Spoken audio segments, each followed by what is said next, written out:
Bapak Ibu jamaah rahimani wa rahimakumullah. Izinkan saya di kesempatan ini untuk sedikit belajar bersama terkait tema yang sudah ditentukan. Ini menarik sekali karena selama saya mengikuti pengajian atau kajian yang ada di kampung ataupun di desa, itu jarang sekali membahas tema ini. Apa itu temanya Bapak Ibu? Sampun mangertos? Dereng. Oke. Tidak langsung saya kasih tahu, tapi ini ada beberapa clue ya. Jadi kita sebagai seorang muslim tentunya kita tidak terlepas daripada pengaruh seseorang yang harusnya kita ikuti dalam kehidupan sehari-hari. Siapakah beliau? Nabi Muhammad SAW. Bahkan Nabi Muhammad SAW itu saking tingginya kedudukan beliau sebagai Rasulullah, sebagai utusan Allah, itu seringkali disandingkan ayat yang berkaitan dengan keimanan kepada beliau itu setelah keimanan kepada Allah Subhanahu wa taala. Wa may yu'min billahi wa rasulih. Nah, itu contohnya. Kemudian ada lagi may yuti'il rasul, may yuti'ir rasul faqad ata Allah. Barang siapa yang mentaati Rasul, maka dia sesungguhnya mentaati Allah. Karena isi syahadat kita intinya ada dua, yaitu menuhankan Allah dan juga mengakui kerasulan Nabi Muhammad SAW. Asyhadu an la ilaha illallah wa asyhadu anna Muhammadan Rasulullah. Jadi tidak cukup Bapak Ibu kalau ada orang yang ngaku saya cukup beriman kepada Allah, asyhadu alla ilaha illallah, cukup sampai situ. Kira-kira sesat apa sesat nih? Sesat. Karena untuk mengenal Allah pun kita membutuhkan Rasulullah. Untuk menyembah Allah pun kita membutuhkan petunjuk dan bimbingan dari Rasulullah. Jadi tidak mungkin orang beriman kepada Allah tapi dia tidak beriman kepada Rasulullah. Itu mustahil. Maka dua hal ini tidak bisa dipisahkan Bapak Ibu. Jadi kalau ada yang orang ngaku-ngaku ini, apalagi malah dia yang ngaku jadi nabi, ini bahaya. Ini sudah banyak yang mengaku nabi bahkan di Indonesia sendiri. Tapi anehnya banyak yang percaya. Nah itu. Padahal jelas ya, Nabi kita Muhammad SAW itu sebagai utusan Allah yang tidak bisa diragukan lagi. Maka bagaimana bentuk cinta kita, bentuk iman kita kepada Nabi Muhammad? Ya tentu dengan mengikuti Rasulullah, mentaati Rasulullah. Karena mentaati Rasulullah sama dengan mentaati Allah. Nah, Allah Subhanahu wa taala membimbing manusia ya pada umumnya dari zaman Nabi Adam sampai akhir zaman nanti, itu pasti Allah kirimkan atau perintahkan utusan dari kalangan manusia. Jadi Bapak Ibu, Allah itu mempunyai dua utusan.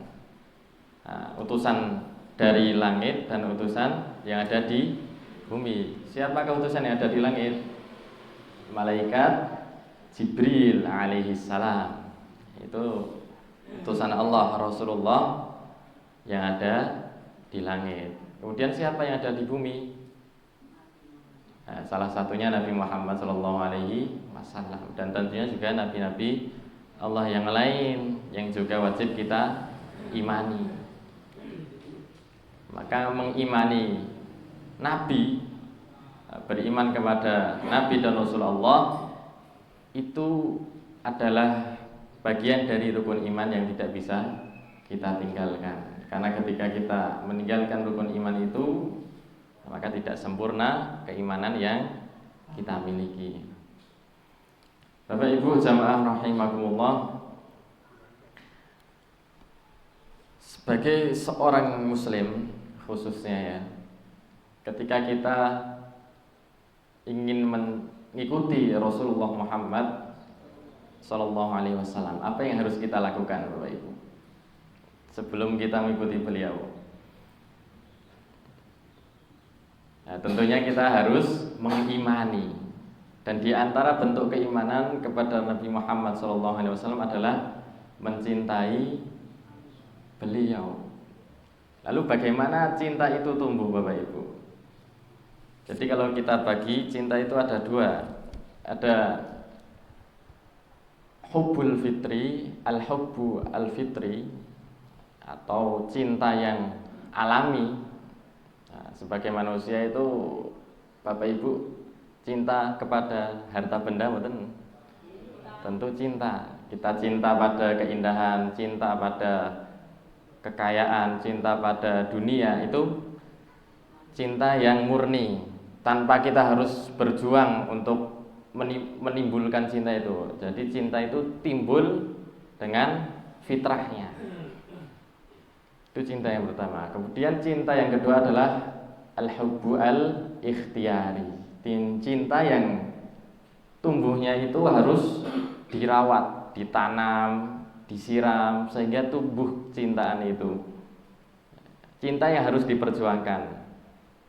Nah, cinta kepada Nabi Muhammad SAW ini termasuk cinta yang kedua. Cinta yang harus ditanam, dirawat, kemudian disiram sehingga semakin tumbuh subur cinta itu dalam jiwa kita. Itu cinta kepada Nabi Muhammad. Lalu bagaimana cara menumbuhkan cinta kita kepada Nabi Muhammad? Nah, tentu tidak lain adalah dengan cara apa, kalau bahasa anak muda itu ngepoin, kepo, atau selalu mencari tahu tentang sisi kehidupan Nabi Muhammad Sallallahu Alaihi Wasallam. Contoh kecilnya ketika ada seorang laki-laki yang ingin mencintai seorang wanita, tentu sebelum ia mencintai, ia pasti kepo dengan wanita tersebut. Ya, siapakah namanya, kemudian bagaimana latar belakangnya, riwayat hidupnya, tentu pasti dicari tahu. Begitupun pula ketika kita mencintai Nabi Muhammad dan ingin terus menumbuhkan cinta itu, maka kita harus mengetahui bagaimana sisi kehidupan Nabi Muhammad Sallallahu Alaihi Wasallam.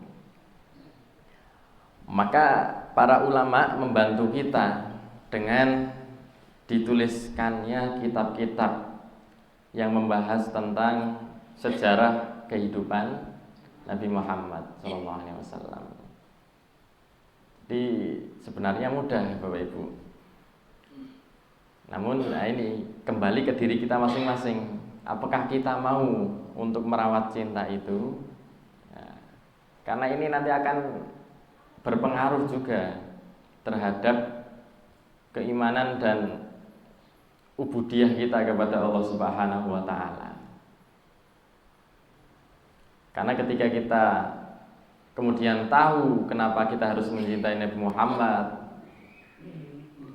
kenapa kita harus mengikuti Nabi Muhammad, itu akan lebih meyakinkan kita terhadap ibadah-ibadah yang kita lakukan selama ini. Nah, bentuk cinta itu bermacam-macam. Nah, contohnya memperbanyak sholawat. Nah, itu bentuk cinta kepada Nabi Muhammad Sallallahu Alaihi Wasallam ya. Kemudian yang paling utama sebenarnya adalah mengikuti atau ittiba dengan sunnah-sunnah Nabi Muhammad Sallallahu Alaihi Wasallam. Tapi ada sesuatu yang kurang ketika kita hanya mengikuti sunnah Nabi Muhammad tanpa mengenal siapa itu Nabi Muhammad. Maka sejak kita kecil sering dikenalkan siapa nama ayahnya, siapa nama ibundanya, kemudian kapan lahirnya, di mana beliau wafat, dan beberapa hal yang terkait dengan biografi beliau. Tapi itu hanya sebagian kecil. Nah, kira-kira cukup enggak apa yang kita ketahui tentang Nabi Muhammad itu untuk menimbulkan kecintaan kita kepada beliau? Apakah itu cukup? Nah, itu perlu kita dalami lagi terkait dengan sisi kehidupan Nabi Muhammad SAW melalui apa? Belajar sirah nabawiyah. Nah, ini tema kita, sirah nabawiyah. Sirah itu dalam bahasa Arab yang artinya perjalanan atau apa istilahnya, seluk-beluk kehidupan lah. Nabawiyah tentunya dikaitkan dengan Nabi Muhammad SAW. Maka ketika kita belajar sirah, kita tidak hanya belajar tentang nama-namanya, nama-nama ayahnya, pamannya, tidak, tapi kita mempelajari seluk-beluk dan setiap sisi kehidupan Rasulullah Muhammad SAW. Dari mana kita belajar? Nah, bisa kita belajar dari kitab-kitab yang telah dituliskan para ulama kita. Nah, dalam sejarah penulisan sirah nabawiyah itu dulu ya, di zaman sebelum modern tentunya, artinya ulama salaf itu beberapa ulama yang menulis, diantaranya adalah Ibnu Hisham, kemudian ada Ibnu Ishaq, dan juga lain sebagainya, ada Ibnu Katsir. Nah, kemudian alhamdulillah ustadz-ustadz kita di Indonesia itu banyak yang menerjemahkan karya-karya beliau. Nah, salah satu karya yang diterjemahkan adalah karya ulama khalaf atau ulama yang ada di zaman ini. Ini ada kitab yaitu Fiqhus Sirah. Nah, ini berisi tentang terjemah ringkasan tentang fikih sirah, kehidupan Nabi Muhammad, dan juga hikmah-hikmah apa yang bisa kita dapatkan daripada setiap peristiwa yang terjadi di dalamnya. Ini diterjemahkan oleh Kiai Ahmad Wafi. Ahmad Wafi, beliau adalah putra dari sinten kiai yang masyhur di kalangan saudara kita, yaitu Kiai Maimun Zubair. Nah, itu anaknya. Nah, ini menerjemahkan salah satu kitab sirah yang berjudul Fiqhus Sirah, yang ditulis oleh ulama dari Mesir, yaitu Dr. Muhammad Said Ramadan Al-Buti. Ini kitab yang masyhur ya, dan cocok untuk kita pelajari karena tidak terlalu tebal, karena model sirah nabawiyah itu bermacam-macam kitabnya. Ada yang tebal, ada yang ringkasan, ada yang mengambil intisari di beberapa bagian, ada yang bentuknya ilmiah, ada yang bentuknya cerita atau seperti novel, itu beberapa ada. Ini untuk memudahkan kita memahami bagaimana kehidupan Nabi Muhammad SAW. Baik Bapak Ibu jamaah rahimani wa rahimakumullah, sebelum kita masuk ke dalam pembahasan kitab ini, maka kita harus mengetahui bahwa cinta kita kepada Nabi Muhammad itu harus lebih besar dan lebih tinggi kedudukannya daripada cinta kita kepada yang lainnya. Suatu hari Umar bin Khattab itu mengatakan dan menyampaikan isi hatinya kepada Rasulullah, ya Rasulullah, tidak ada yang lebih kucintai darimu kecuali diriku sendiri. Artinya Umar itu sangat mencintai Nabi Muhammad dan menyampaikan hal itu kepada Rasulullah, tapi cintanya itu masih di bawah cinta Umar kepada diri Umar sendiri. Kemudian Rasulullah menanggapi, engkau belum mencintaiku.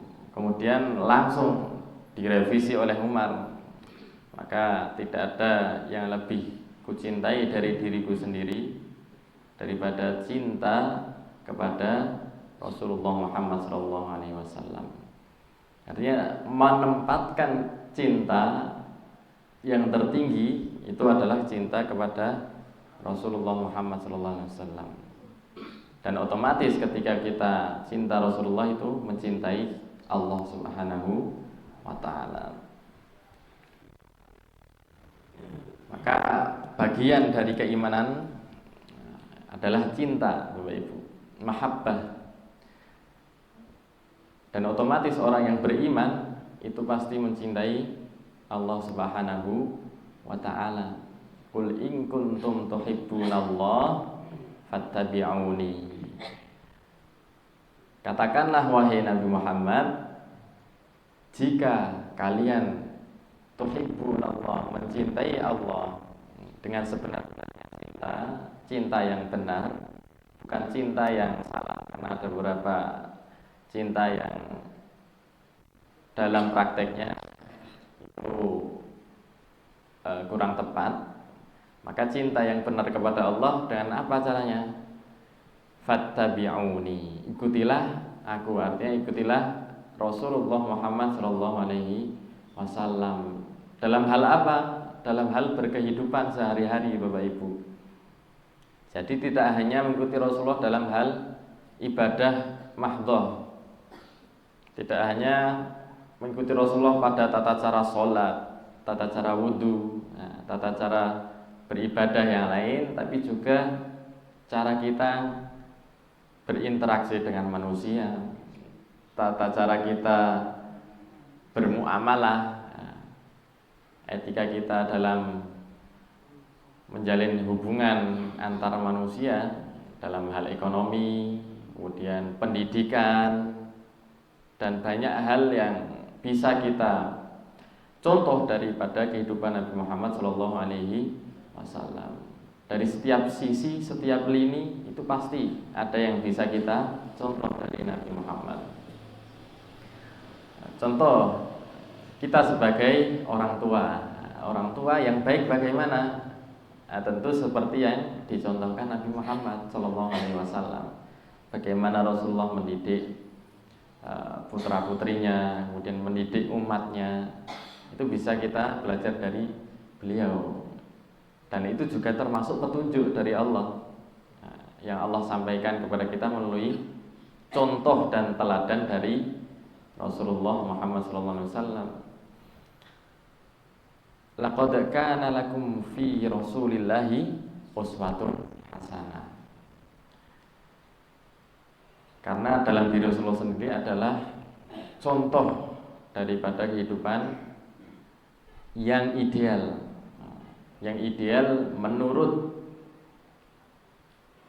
Allah. Menurut Allah artinya sesuai dengan apa yang diridhoi Allah Subhanahu wa ta'ala.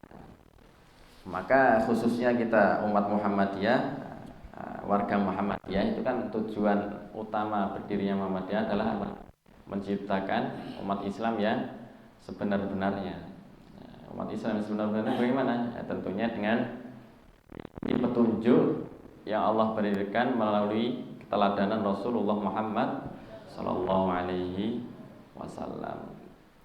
Bapak Ibu jamaah rahimakumullah, Nah, itu tadi beberapa poin yang bisa kita ambil adalah sebelum kita masuk ke dalam pembahasan ini adalah yang pertama, ketika kita ingin menunjukkan dan menumbuhkan iman kita kepada Nabi Muhammad SAW, maka yang bisa kita lakukan adalah mempelajari dan mendalami sisi kehidupan Rasulullah Muhammad SAW. Dengan cara apa? Kita belajar sirah nabawiyah, kemudian kita membaca buku-buku yang berkaitan dengan kehidupan Nabi Muhammad. Boleh diambil tematik. Ya, tematik itu artinya kita ambil dari sisi apa? Rasulullah sebagai pendidik, ya, Rasulullah sebagai pemimpin. Ya, bisa kita ambil dari tema-tema kehidupan yang sesuai dengan profesi kita. Contoh bapak-bapak sebagai pemimpin rumah tangga, bisa dipelajari bagaimana Rasulullah SAW menjadi pemimpin yang baik bagi keluarganya. Kemudian ibu-ibu sebagai seorang istri, nah ini bisa belajar dari siapa kalau ibu-ibu? Tentunya dari istri-istri Nabi Muhammad SAW. Dan ternyata ibu-ibu, istri Rasulullah ada berapa ibu-ibu?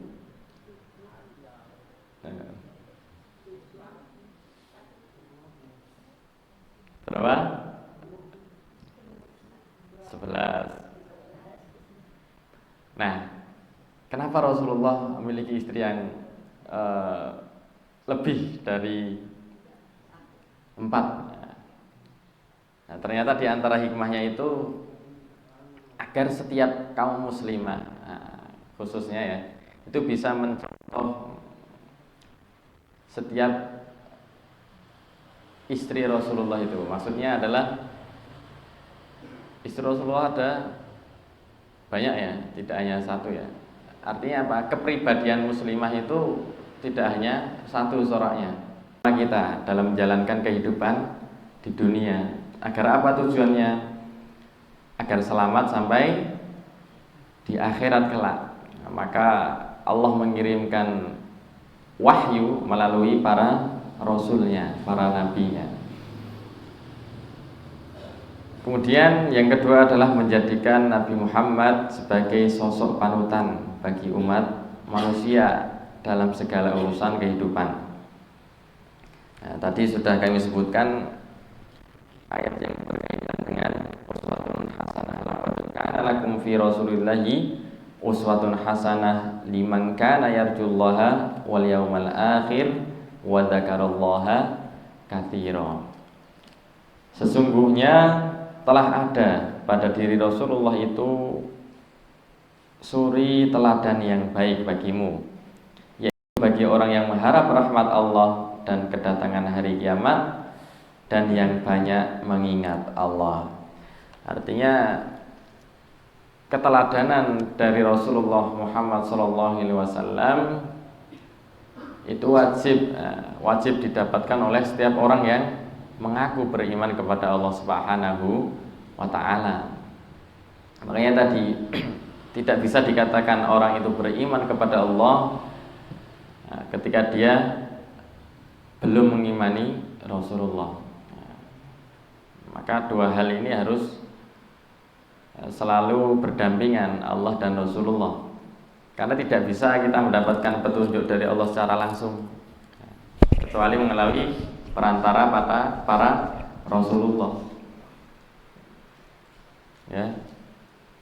Makanya ada beberapa orang itu nyeleneh ketika dia mengaku sebagai nabi. Padahal nabi terakhir, penutup para nabi, khatimul anbiya wal mursalin itu Nabi Muhammad SAW. Maka orang yang percaya kalau ada nabi setelah Nabi Muhammad, nah itu keimanannya gugur. Nah, harus bertaubat, taubatan nasuha, kemudian mengingkari nabi palsu itu, kemudian kembali kepada Rasulullah Muhammad SAW. Yang ketiga adalah untuk lebih memahami arti sebenarnya maksud Al-Quran dari sejarah Nabi Muhammad SAW, karena banyak dari ayat Al-Quran yang dapat dipahami. Karena banyak dari ayat Al-Quran yang dapat dipahami melalui sejarah Nabi, yaitu melalui asbabun nuzul. Napa niku asbabun nuzul? Sebab-sebab turunnya ayat.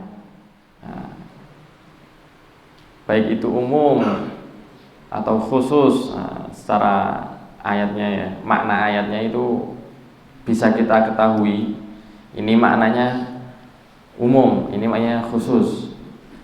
Itu dari apa? Dari kita belajar sirah nabawiyah, yang kemudian kita akan menemukan asbabun nuzul.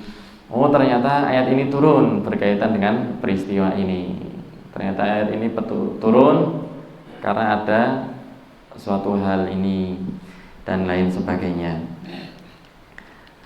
Kemudian yang keempat adalah memahami tatanan Islam secara benar, baik yang berhubungan dengan akidah, hukum, maupun yang berhubungan dengan akhlak seseorang. Jadi Bapak Ibu, ketika kita mempelajari Islam, ada beberapa aspek kehidupan yang akan kita dapatkan, dari sisi akidah, dari sisi tasyri' atau syariah. Syariah itu ada mencakup di dalamnya hukum, kemudian ibadah, kemudian muamalah, dan juga akhlak kepada sesama manusia. Ini semua bisa kita dapatkan dari kita belajar sirah nabawiyah. Karena sungguhnya yang namanya sejarah itu polanya akan selalu berulang.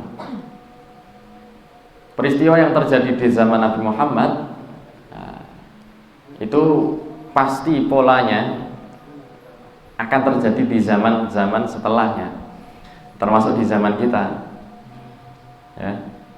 Makanya Allah Subhanahu wa ta'ala menurunkan Al-Quran itu benar-benar sebagai petunjuk yang sempurna, ya.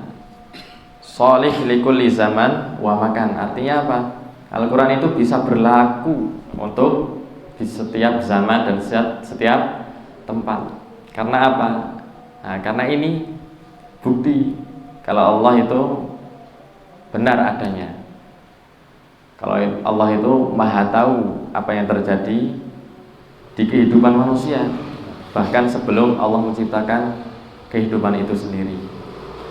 Maka Al-Quran ini tidak boleh kita ragukan kesahihannya, kemudian kekuatannya,